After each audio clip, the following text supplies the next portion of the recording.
Hello, everybody, and welcome to the February edition of the POC Q&A.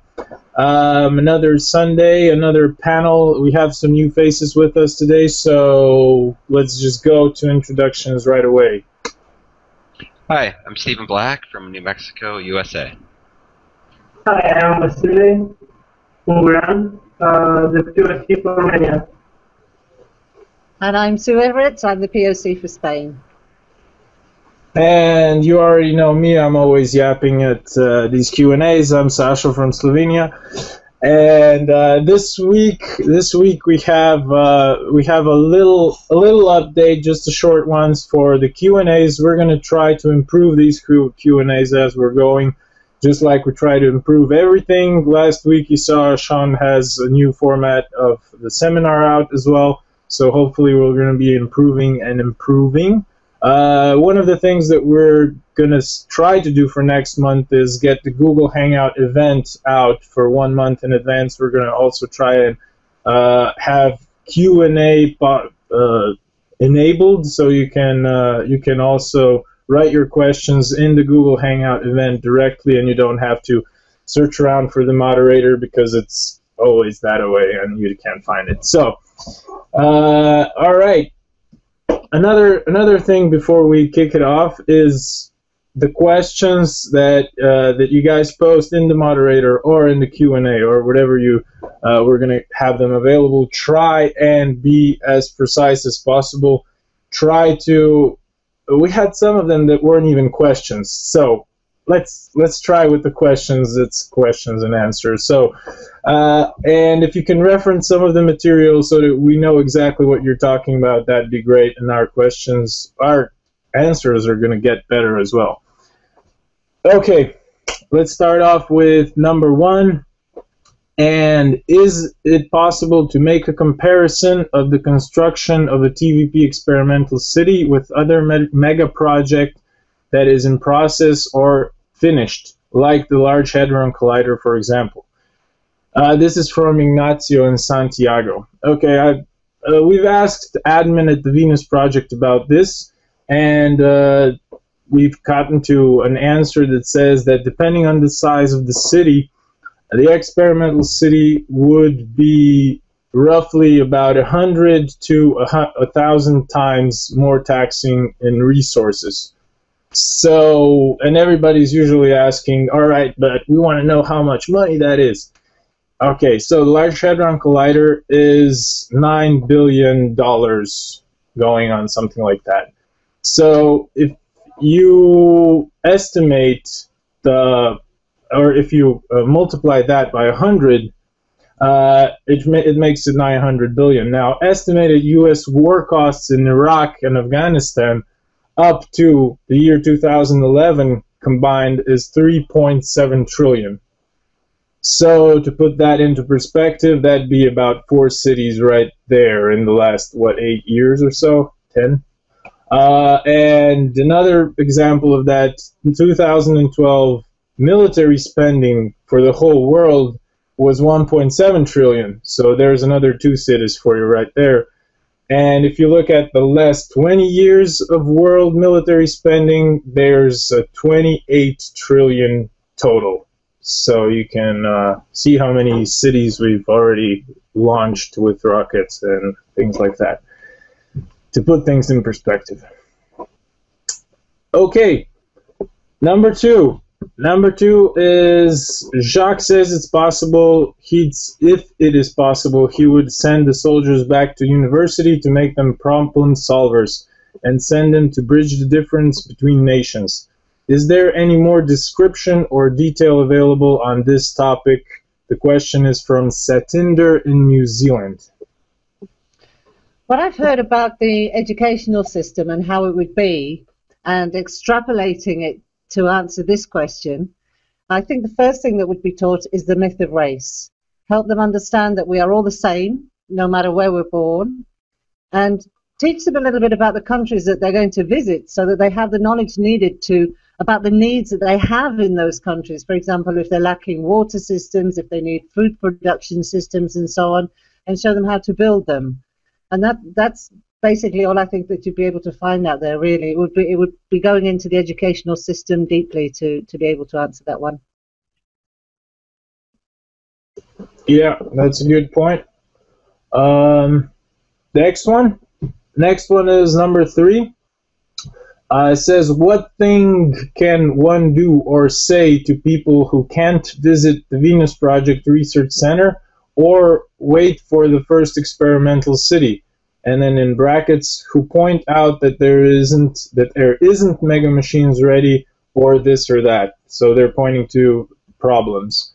And this is from Lalo in Chile. Mega machines exist, and there is even a television show dedicated to them. Even more interesting is that most of these machines are already autonomous because they're simply too large for humans to operate safely. Yeah. You know, most of us would like to visit Venus, but many of us can't do that. But the substitute there is the hours and hours of free information that are available on the internet about the Venus Project. And if you can afford to treat yourself, there's some excellent DVD collections available on the website as well from the store. And as for those that can't wait for the city, well, there isn't really much option except to work harder towards sharing the information about a resource-based economy so that we can arrive there earlier. It's taken man a few generations to mess up the whole thing, so it's, you know, there's no instant solution possible, really. It's going to take time. Oh, but come on, Sue. I want to come there with my suitcases packed. There isn't a city out there already? Damn. All right. Number 4 is, what would be TVP's stance on the proposal of a universal basic income? This is from Aiden in the UK, and this has been a kind of nice topic of discussion we've already had. So what do you guys think? The Venus Project is neither for or against universal basic income. The question is, if everyone is receiving money and no one is working, what purpose does the money serve? Why not focus on an efficient solution, such as providing access to people's needs and wants without having to borrow money from the banks with interest, only to give it to for-profit companies that are entirely automated? Personally, UBI seems like the next likely step in the world from clean capitalistic societies. During this time, many people will want to start to question money and learn about better alternatives, such as RBE. While I believe UBI will actually make things worse, I believe it will protect people from starvation and give them the opportunities to learn about RBE. So I support it as an alternative to doing nothing. My own thoughts on this is that the universal basic income could be a two-edged sword. If there's no education that goes along with it about conserving resources, if we just create more money or we take it from taxes to be able to pay it to the people that don't have any money, it's not enough. People need to understand that it shouldn't be a ticket for spending on products that's going to break down too soon or that they don't really need. Otherwise, we'll simply get to the end of the planet's resources sooner. You know, people have to understand this. It sounds like a great solution for those who are desperate right now, but at the end of the day, it's just another patchwork solution. Yeah, I agree. This is definitely an interesting discussion, and yeah, it's free money usually sounds good to everyone, but there's definitely other considerations to take into account. All right, we have. Sorry. Sorry. All right, we have number 5. Goes supporting that.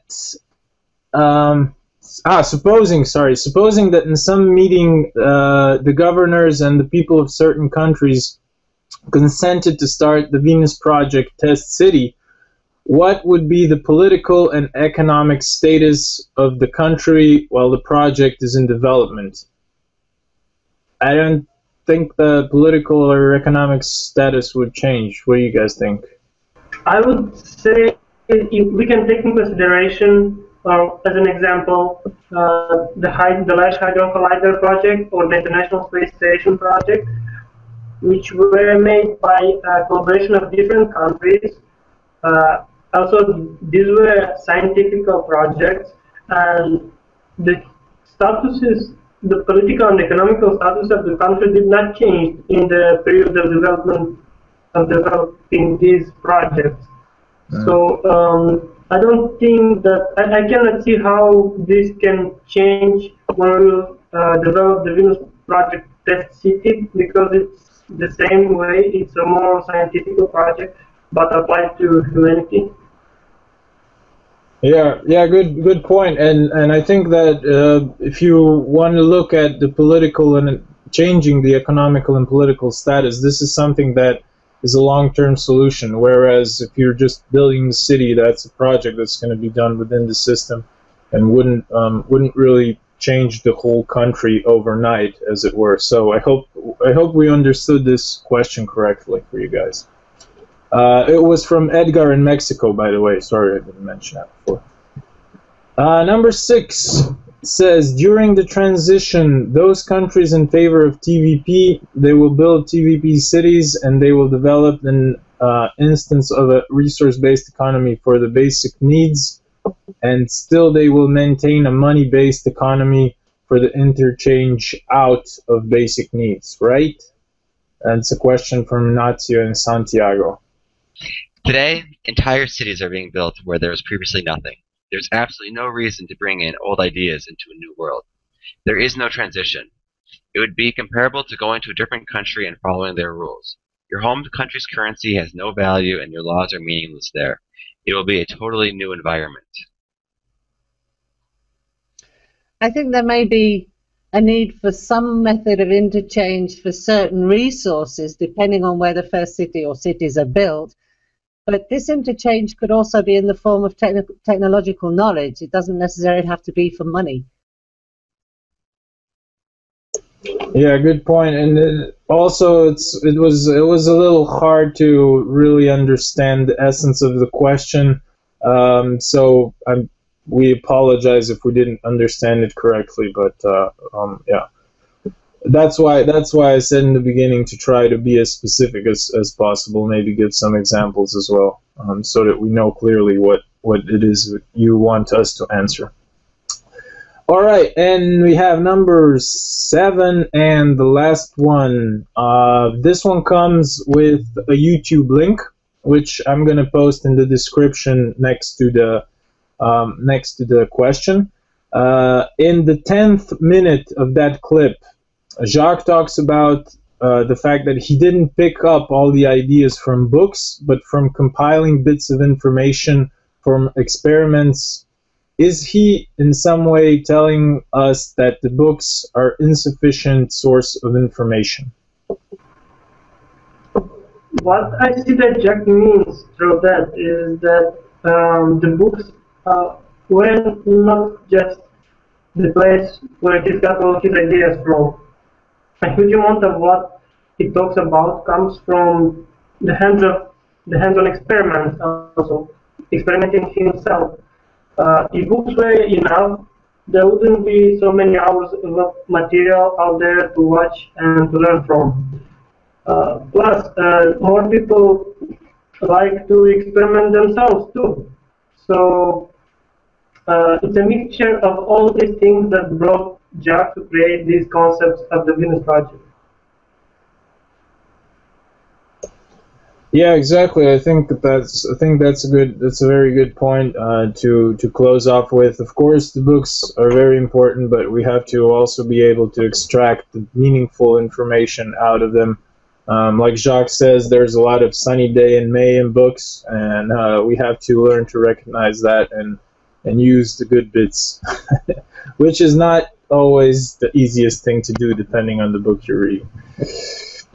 All right, well, that's about it. We're trying to make these a little shorter, a little more dynamic, a little more user-friendly.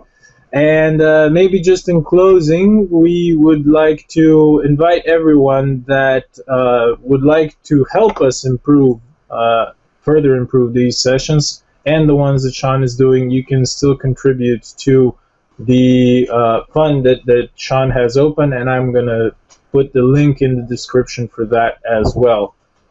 And I think that's about it from us for this month. Yeah? Wave, guys, wave. I'll see you next month in the next Q&A, which is gonna be on the March 2nd. So in exactly 1 month time, and the moderator plus the Q&A app in the Hangout event is going to be open until the Sunday of 23rd. So 3 weeks, more than 3 weeks time to put forth your questions. So looking forward to that and seeing you next month. Take care. Bye, everybody. Bye.